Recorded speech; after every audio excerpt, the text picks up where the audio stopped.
Guilin in southern China stands on 2 rivers and 4 lakes, where there are bridges and boat trips.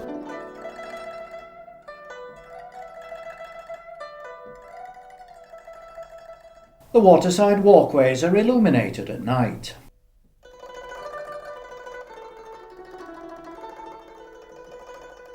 In the middle of Fir Lake are the sun and moon pagodas, so called because of their colours when floodlit. Driving out of the city first thing in the morning, we headed into the countryside, passing stalls selling pomelos, a large citrus fruit which is in season in September.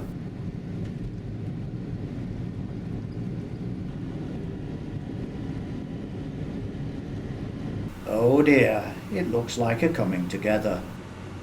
What a fuss for a little scrape.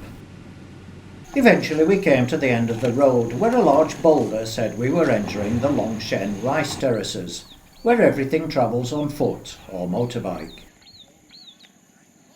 The area is known as the Dragon's Backbone because the summit of the mountain range looks like the backbone of a dragon and the terraces resemble its scales. The fields are built following the contours of the mountain from 600 to 800 metres above sea level.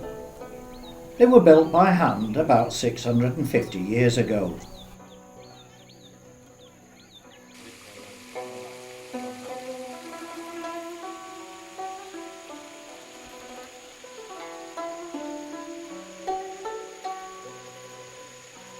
Paths lead to 3 villages, one of which housed the restaurant where we were going to eat.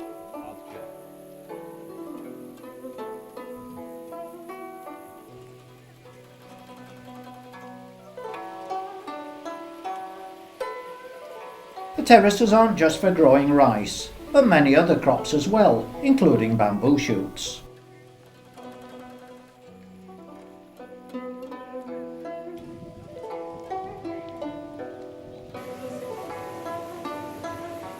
Although each village can be reached on a reasonably level path, access between them is by very steep steps.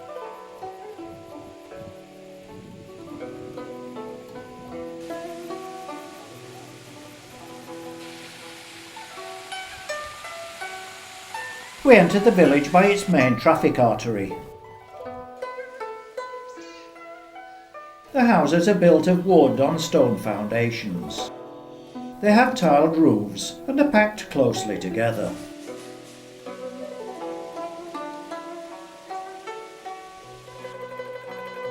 One of the houses doubles as a museum. This house is more than 160 years old, and there are still 6 old houses like this in this area. This implement pounds rice to separate the seed from the husk. After lunch in this restaurant, we returned to the car, stopping to buy a souvenir.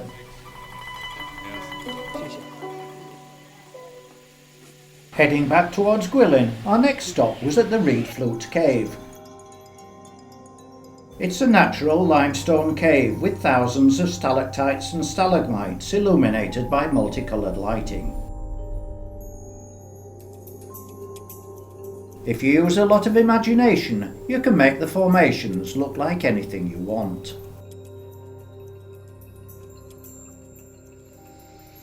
The cave is over 180 million years old and takes its name from a type of reed growing in the lake opposite the entrance, which can be made into flutes.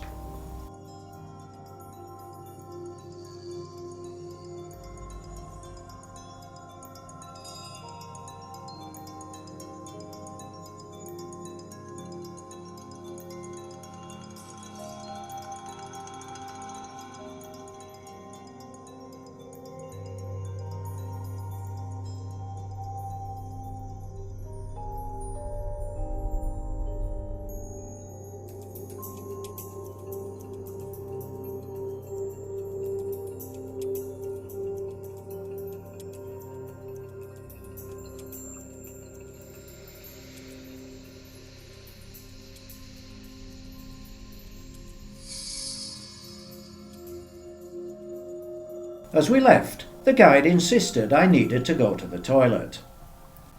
This is what I found. a loot with a view. That evening we went to see the cormorant fishing display. These birds have been hand-reared by the local fishermen. We sailed out into the Lijiang River where the fishermen were waiting for us. The birds catch fish in the river, but because they have a thread lightly tied round their necks, they can only swallow the smaller ones. They return to their owner's raft with the larger fish making a visible bulge in their crop.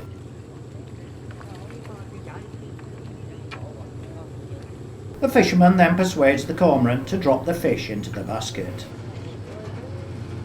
This one had managed to catch 2. It's thought that cormorants can count the number of fish they've caught, and if they don't get rewarded after so many, they stop fishing. At the end of the performance, we sailed back to the jetty, and the fishermen carried on working.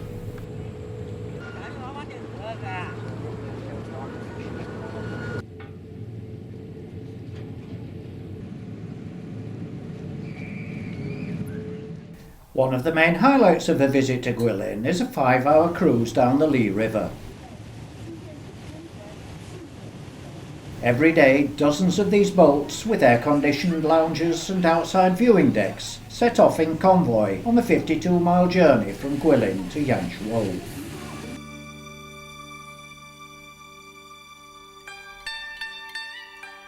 Along its route, the river passes through the magnificent Karst hills. This area of soft and soluble limestone has been carved and shaped over millennia by the action of wind and water.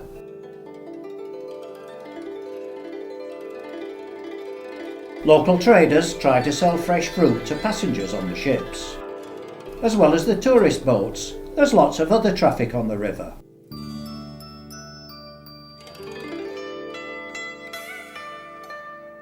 Stalactites grow on the side of some of the rocks.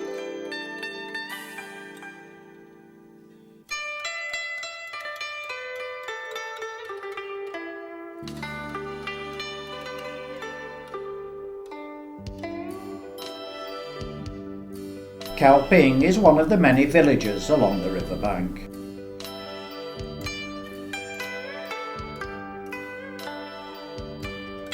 These guys are fishing for snails beneath a rock that's supposed to look like an imperial crown.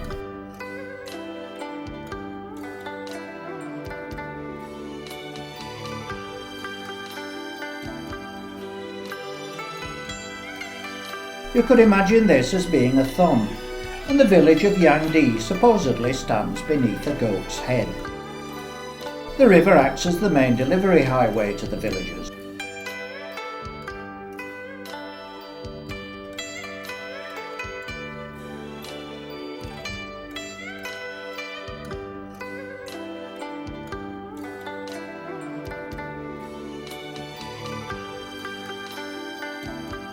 This rock formation is known as the Compassion Buddha.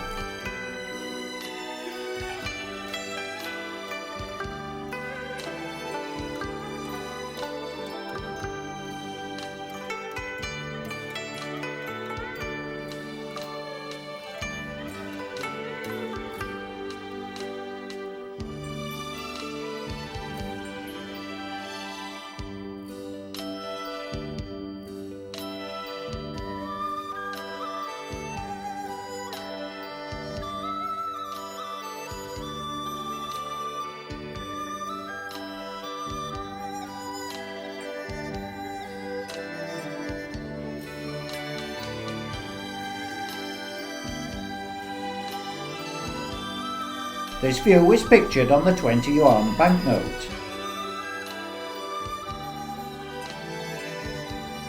After passing through Qingping town, the next formation is Five Fingers Hill.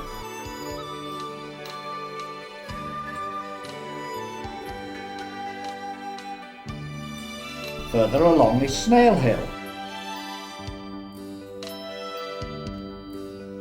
Here the river is lined with very tall bamboo.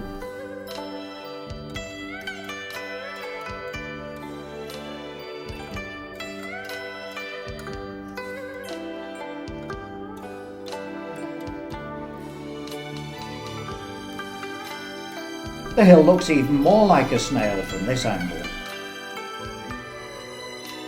It takes continuous dredging to keep the waterway open during the dry season. The waterfall marks the end of the most scenic part of the river, which then enters the town of Yangshuo.